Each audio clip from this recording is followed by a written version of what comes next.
मैं सुरेश कुमार पटेल, सहायक प्राध्यापक, उच्च शिक्षा विभाग, छत्तीसगढ़। पॉलिटिकल साइंस के एमए सेकेंड सेमेस्टर के सेकेंड पेपर समकालीन राजनीतिक मुद्दे यूनिट 4 चैप्टर का आज अध्ययन करेंगे। इस चैप्टर है निःशस्त्रीकरण और संयुक्त राष्ट्र संघ की भूमिका और प्रयास, अर्थात निःशस्त्रीकरण की दिशा में संयुक्त राष्ट्र संघ ने अब तक क्या प्रयास किए हैं। इसमें दो कालखंड में हम बांटेंगे, 1947 से 80 तक और 1981 से अब तक। निःशस्त्रीकरण की समस्या एक विश्व शांति के लिए अत्यंत महत्वपूर्ण समस्या है। जैसे हम जानते हैं कि शांति राष्ट्रीय साध्य है और निःशस्त्रीकरण इसके लिए एक साधन है।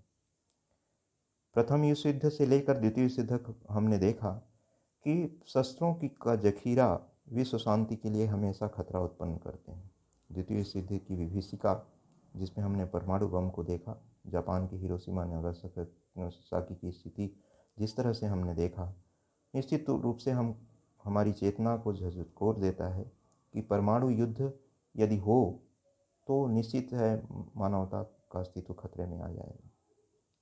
तो विश्व शांति के लिए सबसे बड़ा खतरा शस्त्रों का है, शस्त्रों की होड़ का है। और ख़ासकर जब अंतर्राष्ट्रीय तनाव अंतर्राष्ट्रीय राजनीति में बढ़ते हैं तो शस्त्रों का उत्पादन और बढ़ जाता है, और जब शस्त्रों का उत्पादन बढ़ता है तो तनाव बढ़ते हैं, और जब तनाव बढ़ता है तो युद्ध की संभावनाएं और बढ़ जाती हैं।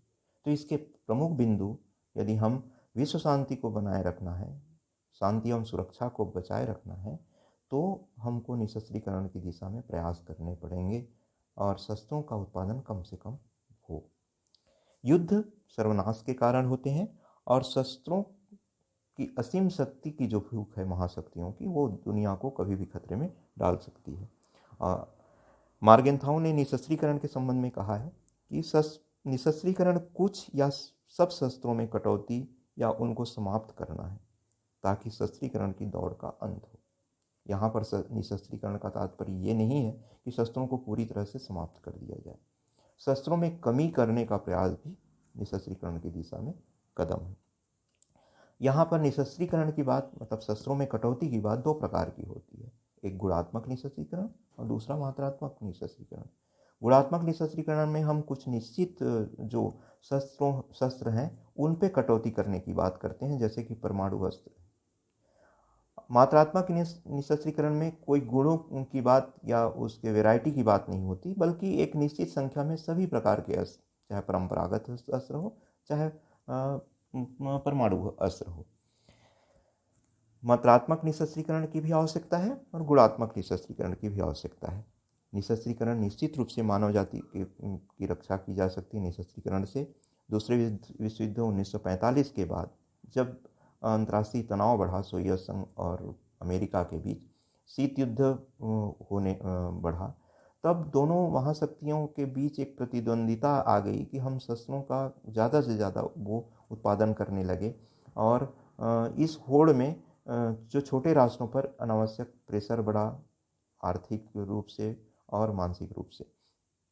विश्व शांति की स्थापना के उद्देश्य से 1945 के बाद एक अंतर्राष्ट्रीय संगठन का निर्माण हुआ, जिसे हम कहते हैं संयुक्त राष्ट्र संघ।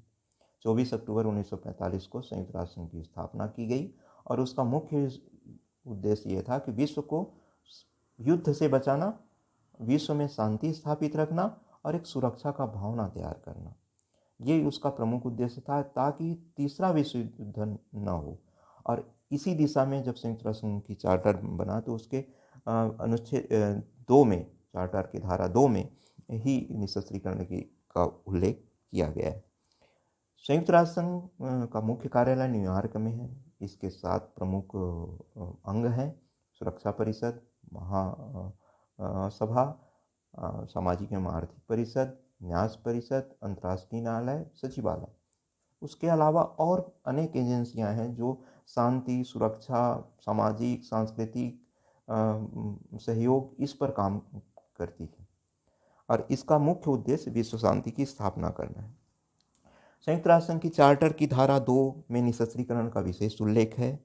सितंबर 1946 को संयुक्त राष्ट्र संघ की महासभा ने एक प्रस्ताव के द्वारा निःशस्त्रीकरण की सफलता के लिए हथियारबंदी की होड़ को समाप्त करने के लिए सुरक्षा परिषद व महासभा को अधिकृत किया। संयुक्त राष्ट्र संघ ने इस दिशा में निःशस्त्रीकरण की दिशा में बहुत सारे प्रयास किए गए।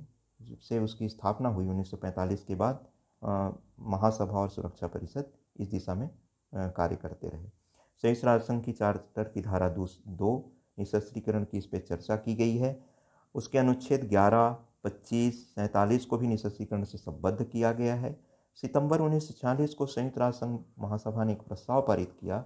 निःशस्त्रीकरण की सफलता के लिए हथियारों की होड़ को समाप्त करने हेतु कुछ आयोगों का गठन किया गया है। सबसे पहले 24 जनवरी 1946 को अणु शक्ति आयोग का गठन हुआ।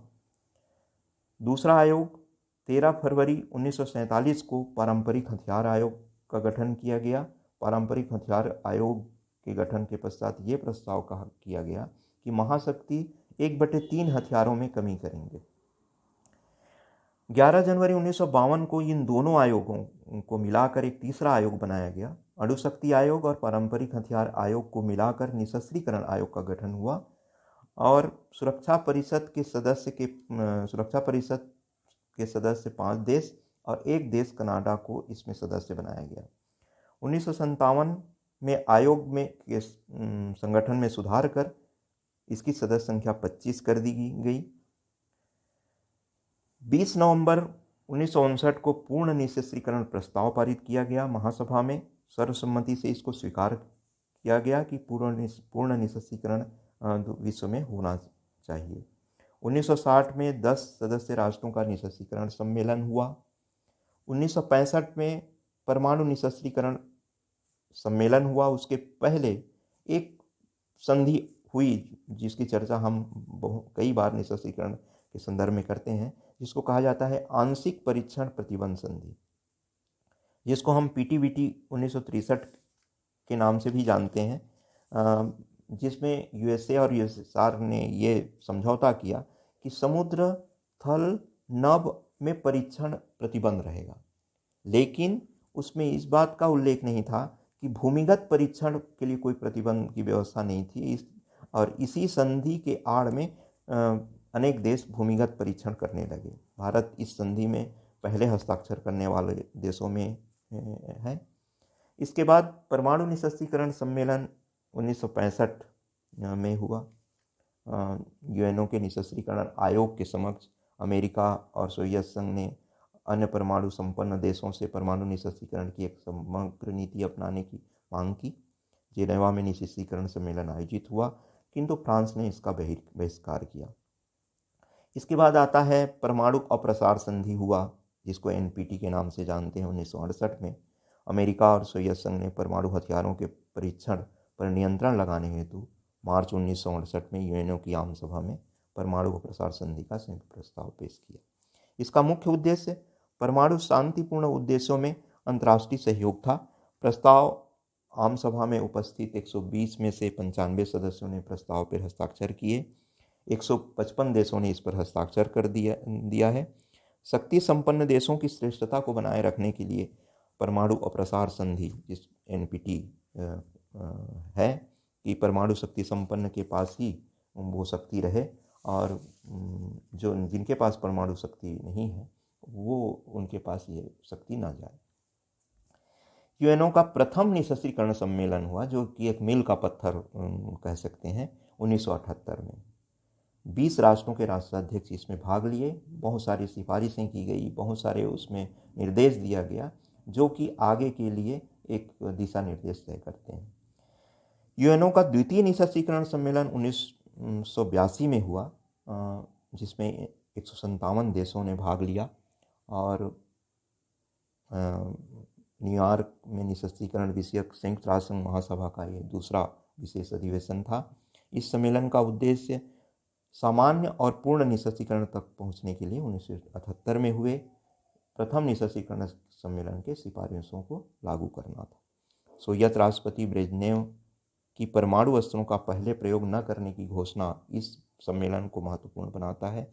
इस सम्मेलन में सोवियत संघ और अमेरिका में निःशस्त्रीकरण के संबंध में दुनिया को बहुत सारे निर्देश दिए, लेकिन इन दोनों देशों में आपसी सहमति नहीं बनी और बुनियादी तौर पर ये असहमत दिखाई दिए।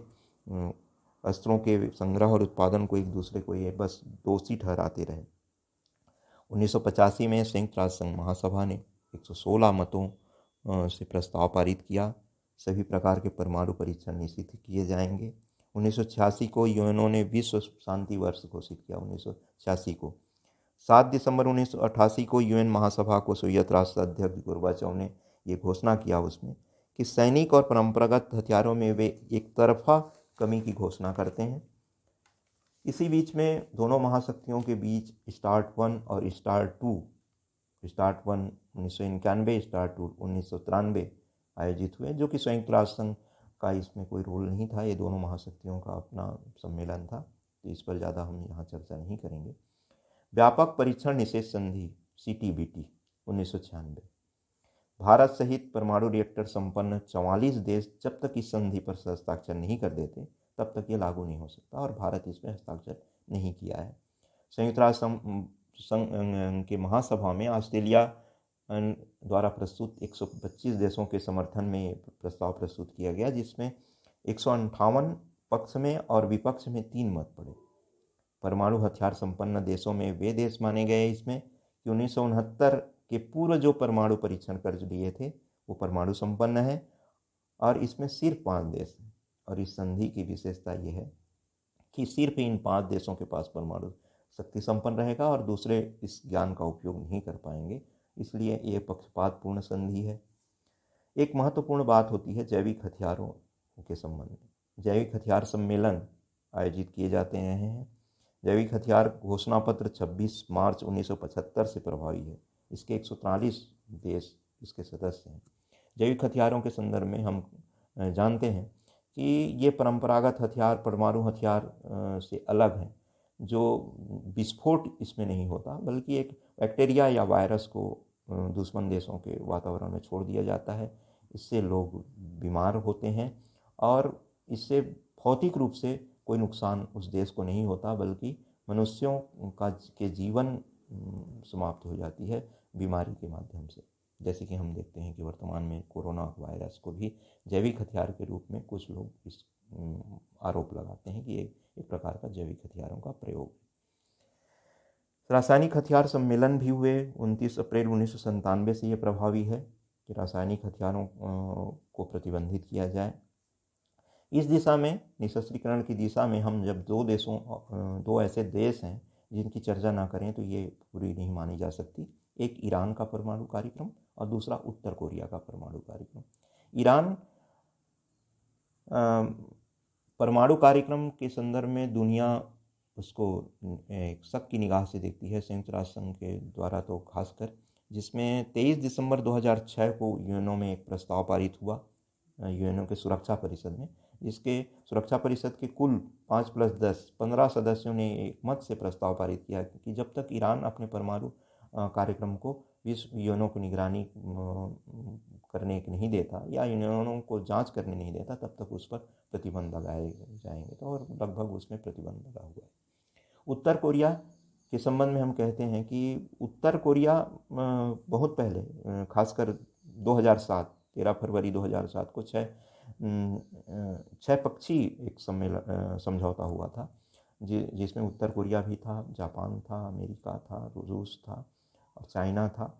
इस तरह से समझौता हुआ कि वो इस प्रकार की कोई गतिविधि नहीं अपनाएगा, लेकिन उसके बाद भी वो चुप तरीके से और अब ओपनली तरीके से परमाणु परीक्षण करते रहा है।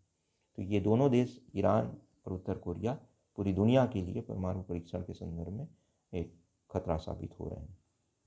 संयुक्त राष्ट्र संघ की स्थापना के बाद से लेकर अब तक बहुत सारे प्रयास किए, बहुत सारे सम्मेलन किए, लेकिन जब तक ये महाशक्तियाँ इस पर सहमति व्यक्त नहीं करती और इस दिशा में ठोस कदम नहीं उठाते तब तक ये प्रयास सफल नहीं होते। शुरुआत में ये महाशक्तियों में खासकर अमेरिका की जो संयुक्त राष्ट्र संघ की दादागिरी और खास उसके प्रतिनिधित्व में सोवियत संघ और उसके बाद चाइना ये परमाणु परीक्षण करते रहे और बाकी दुनिया को इस से दूर करने का प्रयास उन्होंने किया कि परमाणु परीक्षण से वे दूर रहें। तो ऐसे एक पक्षीय तरीके से निःशस्त्रीकरण का खात्मा नहीं हो सकता। संयुक्त राष्ट्र संघ के प्रयास सफल नहीं कहे जा सकते, लेकिन प्रयास वो हमेशा करते रहा है और इसी प्रयास की दिशा में स्वप्रेरित होकर सभी देशों को इस दिशा में आगे कार्य करना चाहिए। तो इस तरह से निःशस्त्रीकरण की दिशा में संयुक्त राष्ट्र संघ के द्वारा किए गए इन प्रयासों को हम देखें 1945 से लेकर अब तक बहुत सारे सम्मेलन प्रयास किए गए। धन्यवाद।